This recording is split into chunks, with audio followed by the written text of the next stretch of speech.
would one be in two places at once? Her cell phone in Discovery says she was in Colorado. Oh, okay. Okay. Okay. There are ways around this, and if you actually look at Sancha Empanada's phone records, you will see phone calls are coming at the exact same time. Now, I never said that she was there the whole time. I think she was there part of the time. And if you remember, Shanann had given Watts very specific directions on how to Uber or Lyft. And he ended up parking in the garage. And she was pretty upset at the amount that it was going to be because they weren't going to be able to spend at the beach, is what the text messages said. So, why would he go against her wishes? He did stay the night at Nicole Kessinger's apartment because she was closer to the airport. And so I wouldn't be surprised if they just flew together to North Carolina. If you remember, his attempt was at the beginning of the trip. I think that his mistress just said, just take the truck. Who cares, you know? Didn't you do the economy because he didn't want to seem poor or embarrassed? So he got the middle one, like if it's no big deal, knowing fully well that they don't have the money for it, or supposedly don't have the money for it. You know, it's just weird. Like, yeah. So he was supposed to take an Uber and he didn't. So what's my point? Well, because if she just had to be there for attempt number 1. What makes anybody think she wasn't there for number 2? Why is it hard to believe that she had something to do with it, with the planning? What's one thing that you learned from watching crime documentaries? I learned how to get away with it. Tip number 1, leave your cell phone or anything else that tracks you at home. Then you're going to need 2 accomplices. I know who mine are. Do you know who yours would be? Accomplice A is going to stay at their house and text you periodically on the phone that you left at your home. Accomplice B, she's going to come to your home and reply back to Accomplice A's text messages as if they were you. It doesn't have to be a lot of text messages. 2 or 3 is plenty. It's just to make it seem like you were definitely at home. Empanada and Watts are really good at manipulating people, getting what they want, but they like to play dumb. They like to act like damsels in distress. And another thing, if you didn't have anything to do with it, why all the lying?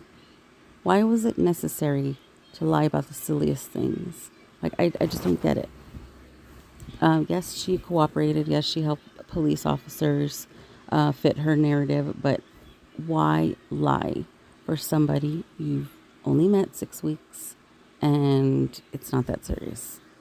Why? Why risk getting caught in a lie, getting yourself in trouble for somebody you don't even know? And also, you didn't even break up with him or end things with him. You told him when everything was taken care of, then you call me. He confessed to killing his family. And that doesn't scare the shit out of you. Why? He got rid of his whole family. And in my opinion, a person that was an accessory wouldn't be afraid and just tell him, oh, let me know when this is all, over with. Who does that? Who wouldn't run the opposite direction?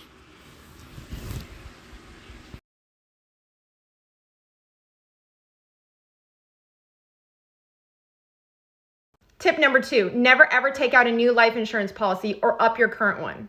There are cases where the insurance company caught the criminal before the cops did. These insurance companies do not want to pay out, and they will do anything to keep their money. And if someone takes a new life insurance policy out on you, leave. And tip number 3, we discussed this on another post, clean up with either hydrogen peroxide or OxyClean, not bleach. Hydrogen peroxide will cause luminol tests to fail, so it'll be like there's no blood. Allegedly, of course. Also, Her only concern was the media contacting her, contacting her friends, contacting her family. She was never afraid of Chris coming after her. Apparently her spidey senses were tingling, and that's why she went forward to police. But her concerns were her job and the media. That's it.